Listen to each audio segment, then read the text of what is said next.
He had his gun, so he just swung it open. I start to notice that, the atmosphere feels a little bit weird. First thing he seen was this 6.5 foot tall, broad shoulder, dark hair. That freaked him out. We hadn't talked to her about like life and death and what any of that means. She's 3 years old, So we turned around. Suddenly there's a whole tree falling across the road. And she was describing to us that, there was a deceased person that she could see visually. You're listening to Cryptid Clues, where we tackle the ever-expanding history and mystery of monsters and supernatural madness every Monday. You can find us at CryptidClues.ca for more information, or even check out exclusive content and support us at patreon.com/CryptidClues. Hello everybody, welcome back to another episode of Cryptid Clues. My name is Taylor, and today we're going to be diving a little bit into the paranormal world. Before all of that, however, you can find us on our social media channels, X, Facebook, YouTube.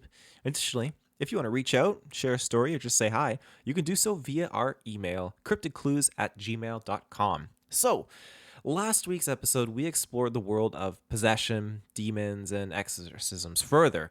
So, sidestepping into the paranormal this week only seems fitting, and this topic came to me through discussion with a friend of mine. They mentioned to me about how an elderly man formerly employed by the military had worked on paranormal applications, possibly. So, today we're going to expand on that topic and talk more about governments, their militaries, and just how that kind of falls into paranormal area. So to start us off, we're going to look towards a now retired Army United States colonel called John Alexander. So he was a leading advocate for the development of non-lethal weapons and military applications of the paranormal.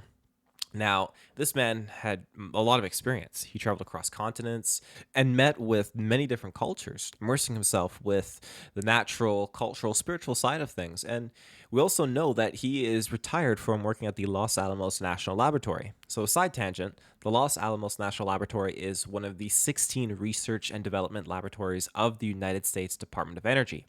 Los Alamos was established in 1943. It was the top secret site that served as home of the Manhattan Project during World War II, the atomic bomb. And after the war ended, Los Alamos had become public knowledge at this point, while its research transitioned into other things over the years. Today, it's known for its research into national security, space exploration, nuclear fusion, renewable energy, medicine, nanotechnology, and supercomputing. But touching back on John Alexander, he had joined the Los Alamos National Laboratory after he had retired from the Army, and as mentioned prior, he worked on non-lethal defenses, and was actually instrumental in developing the concept for these things. So, as the program's manager, he actually conducted briefings with White House staff, National Security Council members, members of Congress, and even the Director of Central Intelligence. And when I first heard the term non-lethal weaponry, and based on John Alexander's past, I was thinking, is this something along the lines of even being paranormal itself? But strictly scientifically speaking, I was surprised that it was just a broad category that includes chemical, electromagnetic, low kinetic, impact, acoustic technologies. And that information came from an interview with John Alexander from CNN. But electromagnetics, though, here's a possible connection. Again, so much is tucked behind closed doors and hidden in files and whatnot, but there are books available that detail a bit more regarding John Alexander. But with his history and interests and successes at working on these non-lethal forms of combat, electromagnetics is a very interesting foot in the door towards possibly connecting us to a paranormal application. Now, against real-life threats, there exists an ADS system, which is an active denial system. It's a dish that projects electromagnetic radiation just powerful enough to penetrate the human skin and make the victim feel as though they're on fire, although no physical damage is done whatsoever to the target. Now, let it be known, there is no scientifically proven link between ghosts and electromagnetic fields or cold spots. But there is no proof for them not to be connected either. But let's go, of course, into the hypothetical route here and assume it's all true. Start us off, what are electromagnetic fields? The name pretty much says it. So, a field or force that consists of both electric and magnetic components, resulting from the motion of an electrical charge containing a definite amount of electromagnetic energy. Basically, this combination of fields of force is invisible and are generated by natural phenomena like Earth's magnetic field, but it can also be apparent from human activities and other devices, of course, too. So now we have tools that are commonly used by paranormal investigators for this type of thing, notably the famous EMF meter. And now these meters are probably the most common tool used by paranormal investigators, and they measure changes in electromagnetic fields. And it's these changes that would essentially be the apparition that the investigators are searching for. Now, playing devil's advocate, there are many skeptics that discredit this whole foundation that ghosts and electromagnetic waves are connected. To put it simply, the same energy that holds a balloon to a wall or a magnet to a fridge, when they change or move together in unison, they make these waves. And that is the electromagnetic frequency. So when it moves, people argue it's not ghosts, it's just a natural phenomenon. But what if there was some foundation of paranormal credence or discovery through the development of non-lethal weaponry that does intertwine or prove a connection with paranormal and electromagnetic frequencies? And I may be pushing that concept a bit, so I'll yield my position on it moving forward. Of course, I'm no scientist, and I certainly am no expert on Earth's electrical magnetic fields. But a part of me wouldn't be surprised if something was developed in the name of non-lethal weaponry for use against live human targets, when in reality, its R&D has other applications. It's like hiding in plain sight. But again, that kind of thinking is a rabbit hole in itself, and a bold one at that, I reckon. So I digress. These waves, however, aren't the only source of non-lethal weaponry that John Alexander was developing. Acoustics was also mentioned as a research project, and I can say I have been subject to this type of thing myself, albeit not in a weaponized format, but in a much more smaller scale form. So we've spoken about infrasound before regarding predators and specifically Sasquatch. And just to catch you guys up, infrasound is sound waves that hold frequencies below the lower limit of human audibility. The effects of this frequency can cause vertigo, imbalance, incapacitation, disorientation, nausea, vomiting, even bowel spasms. It's pretty severe, so it's safe to say that acoustics play a very powerful part when used against living beings. In the case of my own experience, when I was younger, we had a public pool, and it was next door to our school, so lots of young people, kids would be going over and standing around, loitering. So as a deterrent, there was a horrible high-pitched ring that the pool staff could just flick a switch and turn on, and it would deter all of us from standing outside muttering about. And this was, a great concept, a great idea, moving loitering kids away and not affecting adults accessing the facilities. Because for some whatever reason, as you progress in age, the frequency that you could detect was not detectable in adults. It was just in the younger youth. But this being weaponized, even to infrasound levels, could prove, of course, very dangerous and harmful. So I wanted to highlight this all because just like electromagnetic frequencies, acoustic ones also play a heavy part in paranormal research. Parabolic microphones are one example of another tool used by paranormal investigators. They have the ability to amplify the audio signals detected by concentrating all of the sonic energy it collects in its large dish at a focal point. So we're talking about very powerful sounds that we can't detect ourselves with our own ears, but the equipment can. When you combine this tool with a ghost box, for example, which is just another investigator's tool, this device is basically a radio with a frequency scanning mode that's meant to detect EVPs, which are electronic voice phenomena. So this allows you to communicate with spirits. So we have another concept here that perhaps was of interest to the military and government regarding the paranormal in terms of either communication, deterrence, or just scientific examination.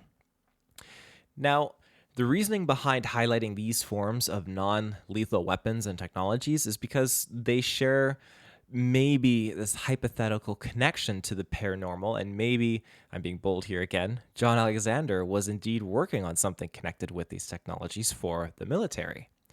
But this militaristic fascination between governments and paranormal isn't anything new. We can go all the way back to the 1920s. And of course, I'm not saying that this is directly paranormal related here, but I'm saying that there is a possible similar ground that we could be examining here. So the Soviet Union was interested in both scientific innovation and radical exploration. We're talking about a time when new ideas were pursued as fast as political enemies were being persecuted and dealt with. So we have a man named, I hope I'm saying this right, Leonid Vasiliev was a parapsychologist and at the time was extremely proficient in his work regarding telepathy, hypnosis, and clairvoyance. Transmitting thoughts over vast distances, you could imagine that's quite an appealing concept in the early 1900s. So Vasiliev set out and performed experiments to see if this was achievable. If we jump ahead to 1928, we have the Institute of Brain Research in Leningrad, and they were determined that sending thoughts between person to person was achievable, but didn't rest solely upon electromagnetism. In 1962, Vasiliev detailed in his book on experimental studies of mental suggestion that they aimed toward telepathic manipulation of human consciousness, which in turn played a large role in their work on telepathic hypnosis. Now, injecting my own biased opinion here, I see telepathy as being somewhat within that realm of paranormal communication. Kind of like when you're dealing with a psychic medium, you got the Ouija board out and you're... I don't have the science to back that, no. But in my opinion, when you start to tap into the alternate forms of frequency communication, you're tapping into very unexpected and unpredictable things. A Ouija board is just another type of man-made device similar to the ghost box that just detects EVPs, and we can tap into these different frequencies and communicate. So that's where I kind of see this parapsychology kind of coming into play here, and the fascination behind this, at the time, regime that was so focused on it. Now, if we jump further into the late 1930s, the Nazi Party of Germany, it's no secret they held an interest in the occult and paranormal. They found a lot of inspiration in Nordic mythology, paganism, and supernatural beliefs. Of course, many strange theories about the Nazis and their occult connections have no basis in reality, I guess I could say, but they didn't fail at believing some very dark things that was the result of, those beliefs themselves being the cause of horrific, painful events. Very dangerous lines of thought that stemmed from this. Now, much of what we discussed today could be labeled as pseudoscience when we're looking at examining electromagnetic frequencies and different acoustics and how that really ties into paranormal, but it's also something that we act like hasn't been experimented on in the past. It's such a forgotten thought, and I hope that this episode, with everything that we've kind of been covering, can remind people that these things have been touched upon, they have been explored, and such worldly powerhouses, I'm talking about Russia, the United States, Germany, at peak moments of their power on this planet, invested the time and resources into these things. And many of the results are deemed as failures, of course, or simply just loose ends with no proper explanation, at least from what I could find. That kind of information I doubt would ever be published online for anyone to find. There'd be so much black tape. I mean, what would be the actual gain for them to admit something paranormal exists out there? I think once you tap into something like that, then you're really, it's similar. You're really tapping into something similar where if you present, hey, Bigfoot, Dogman, they're real. You're dealing with an intelligence that has an engaging, self-aware consciousness mentality that just could even communicate with us. And you're talking about sharing space with that entity. That's going to be very, very controversial.